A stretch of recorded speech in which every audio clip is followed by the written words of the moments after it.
Bonjour, je suis Bernadette Arvan, je suis coach en PNL, en loi d'attraction et experte en Feng Shui traditionnel. Dans cette troisième vidéo, j'aimerais vous expliquer à quoi sert le Feng Shui et les grandes différences avec le Feng Shui New Age ou le Feng Shui occidental. Alors, à quoi sert le Feng Shui? Le Feng Shui va agir sur 4 domaines principaux de votre vie. En effet, vous pourrez activer les énergies de la santé ou les énergies de la vie professionnelle et donc indirectement le côté financier, les énergies relationnelles, qu'elles soient de couple, amicales ou professionnelles, et enfin tout ce qui est énergie de bien-être, d'équilibre et de sérénité. Alors quand je dis activer ces énergies, bien sûr ce n'est pas l'une ou l'autre, on peut donc activer plusieurs énergies en même temps.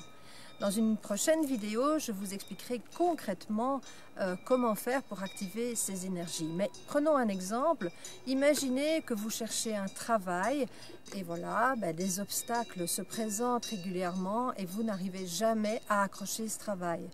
Eh bien, nous travaillerons à ce moment-là, à l'intérieur de la maison, tout comme à l'extérieur bien sûr et au niveau temporel, comme je vous l'expliquerai dans la prochaine vidéo, nous travaillerons cette énergie professionnelle. Nous verrons si vous activez cette énergie correctement et comment faire peut-être encore pour l'activer un peu plus. Donc voilà l'objectif principal de travailler le Feng Shui donc dans ces 4 niveaux de vie et bien sûr l'impact que cela peut avoir dans tous les autres domaines bien sûr parce qu'imaginez que votre domaine professionnel s'en ressente et que vous trouvez un travail, votre santé va s'en ressentir aussi positivement et ainsi de suite. Attention, le Feng Shui n'est pas une baguette magique. Le Feng Shui correspond à 1/3 de votre vie. À côté de ça, vous avez votre mental, la façon dont vous avancez dans la vie.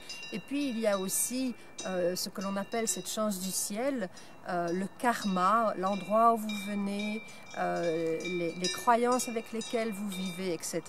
Mais beaucoup de ces aspects peuvent se travailler justement en coaching. Donc on peut bien sûr travailler l'espace, le mental à côté du Feng Shui et c'est d'ailleurs recommandé.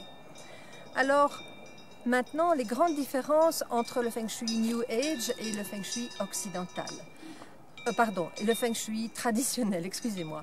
Donc le Feng Shui traditionnel, je vous l'ai expliqué, c'est un art ancestral qui vient de Chine.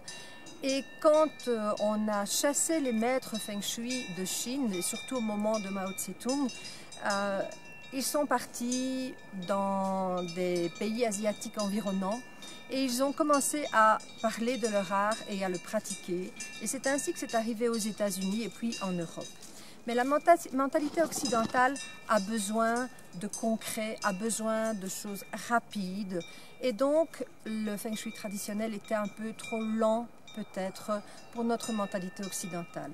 Et c'est ainsi qu'on a fait du Feng Shui. On a repris des principes essentiels du Feng Shui traditionnel, mais on y a rajouté l'utilisation des couleurs dans les pièces, l'utilisation des objets avec une valeur très symbolique par rapport à vos désirs, par rapport à ce qui ne fonctionne pas dans votre vie. Par exemple, dans le Feng Shui occidental, on vous dira peut-être que si vous recherchez l'âme sœur, vous pouvez mettre un couple de canards mandarins dans votre coin amour. Voilà, on ne travaille pas de cette façon-là en Feng Shui traditionnel. On va travailler sur votre énergie relationnelle et donc pas nécessairement avec des symboles. Les symboles agiront plus sur le côté mental et ce n'est pas un principe Feng Shui. Voilà en gros les différences donc, entre le Feng Shui traditionnel et le Feng Shui occidental. Dans la prochaine vidéo, je vous expliquerai comment concrètement travailler toutes ces énergies. Merci et à bientôt.